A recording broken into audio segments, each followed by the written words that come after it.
I'll put my palette down in the description what I used. It's a little wider than normal palette. And I'll still plan on going back next week, hopefully, if it's sunny like it is today.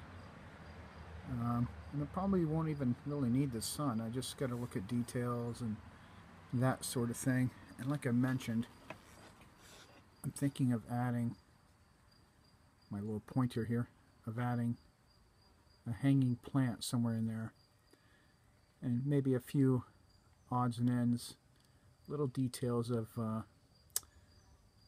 people to show some kind of life in the building, that sort of thing.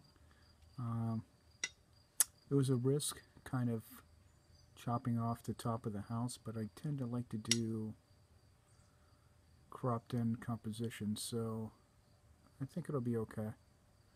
And I'll work on some of the electrical boxes. So I want to thank you for watching this video, and if you're not a subscriber, please subscribe.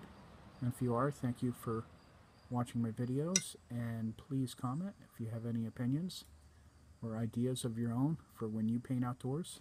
And I want to thank you for watching.